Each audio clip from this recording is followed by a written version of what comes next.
అందరికీ నమస్కారం.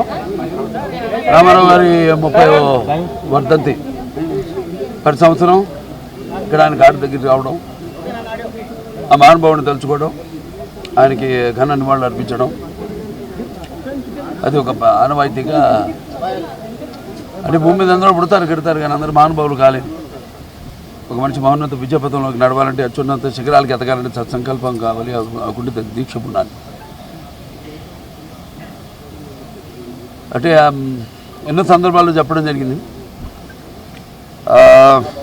తెలుగు అన్న 3 అక్షరాలు వింటే నా ఒళ్ళు పులకరిస్తుంది, అలాగే ఎన్టీఆర్ అన్న 3 అక్షరాలు వింటే నా రక్తం ఉప్పొంగుతుంది.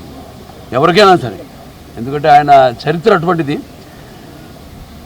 ఎన్టీఆర్ అంటే కేవలం నందమూరి తారక రామారావు గారు మాత్రమే కాదు. ఏంటంటే నటనాలయం, ఆయన ఇల్లే ఒక నటనాలయం. అందులో ఆయన ఒక నటరాజు, నటసింహుడు. ఈ అంటే తార మండలంలోని తారక ధృవతారకుడు. ఆరంటే రాజర్షి రారాజు, రాజకీయ దురంధర యుగంధరుడు, రమణీయ రమ్య కమనీయ సౌమ్య గుణధాముడు. అందుకే ఆయన అందరి గుండెల్లో నిండుగా మెండుగా ఉండి, నేను ఎప్పుడు మీకు అండగా ఉంటానని చెప్పి సినిమాల నుంచి అటు రాజకీయాల్లోకి వచ్చి ఒక సంచలనం సృష్టించి తెలుగుదేశం పార్టీని స్థాపించి, ఇవాళే కాదు సూర్యచంద్రులు ఉన్నంత వరకు, మన తెలుగు జాతి ఉన్నంత వరకు ఆయన అందరికీ ఆరాధ్యుడు అయ్యాడు. ఆయన మరి ఆయన ఈ యొక్క ప్రస్థానం చూసుకుంటే అందరికీ ఎంతో, అంటే ముఖ్యంగా పార్టీకే కాదు, అటు ప్రతి ఒక్కరికి, అంటే కుల మతాల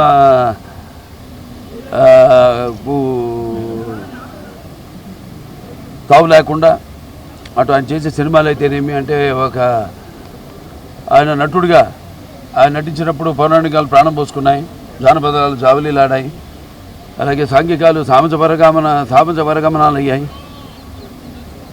పద్యం పదులెక్కింది, పాట నాటు నేర్చింది, కళమ్మ తల్లి కన్నుల పండుగ చేసుకుంది, కలకలలాడింది, గలగల నవ్వింది. అనే నటనలో మరి ప్రపంచంలోనే అనితర సాధ్యమైన పాత్రలు, ఎవరు చేయలేని పాత్రలు. అంటే పౌరాణికం మనకు పరిమితమైతే అంతేకాకుండా ఎన్నో ప్రయోగాలు ఆయన చేశారు.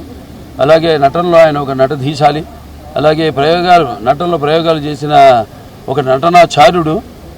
అలాగే మరి చేసిన ప్రతి పాత్రను కూడా పరకాయ ప్రవేశం చేసి అణువణువులో నింపుకుని ఆ పాత్రలకు ప్రాణం పోసిన మహానుభావుడు నందమూరి తారక రామారావు. అటువంటి నటుడు ఎటు చూసినా, ఎటు వెతికినా కూడా ఎక్కడా మనకి కనిపించడు అని ప్రతి ఒక్కడు ఒప్పుకుని తీరుతారు. అలాగే రాజకీయంగా చూస్తే అప్పుడు ఆనాడు తెలుగుదేశం పార్టీని స్థాపించడం, అలాగే అంతవరకు రాజకీయాలు దూరంగా ఉన్న వాళ్ళందరికీ చేయూతనిచ్చి, బడుగు బలహీన వర్గాలు వాళ్ళైతేనేమి, లేకపోతే తాడిత పీడిత కులాలు, మైనారిటీలు అందరూ కూడా ఈ యొక్క రాజకీయాల్లో ఉన్న, ఈ అధికారంలో ఉన్న పదవులు దూరంగా ఉన్న వాళ్ళందరికీ చేయూతనిచ్చి తీసుకొచ్చి వాళ్ళని రాజకీయ పదవులు కట్టబెట్టి సత్కరించిన మహానుభావుడు నందమూరి తారక రామారావు.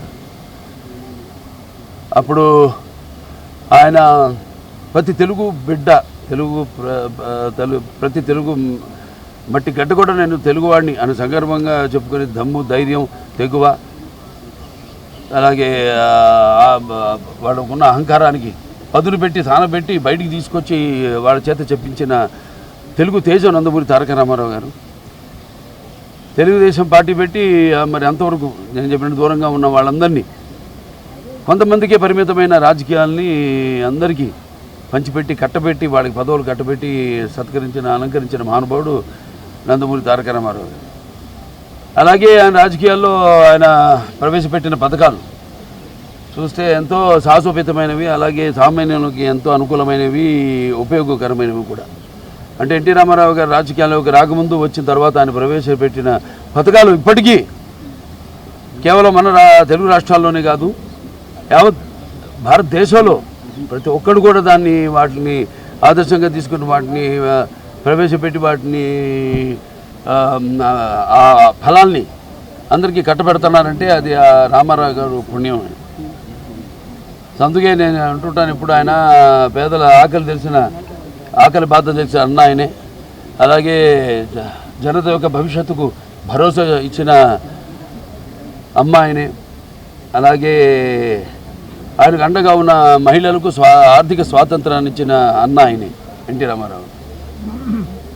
ఇవాళ అలాగే ఇంకెన్నెన్నో సాహసోపేతమైన అంటే కిలో బియ్యం 2 రూపాయలు కావచ్చు, లేకపోతే పక్కా ఇళ్ళు కావచ్చు, కాంక్రీట్ ఇళ్ళు కట్టించిన నిరుపేదలకి, అలాగే ఈ చేనేత కార్మికులు వాళ్ళకి ఉపాధి కల్పిస్తూ మరికి చేనేత వస్త్రాలు సగం ధరకి ఒక చీర దోవతి, అలాగే మొట్టమొదటిసారి మన దేశంలో ఈ యొక్క ఏదైతే ఈ 30 రూపాయల పెన్షన్ వృద్ధులతో మొదలుపెట్టింది అన్నారు ఎన్టీ రామారావు గారు.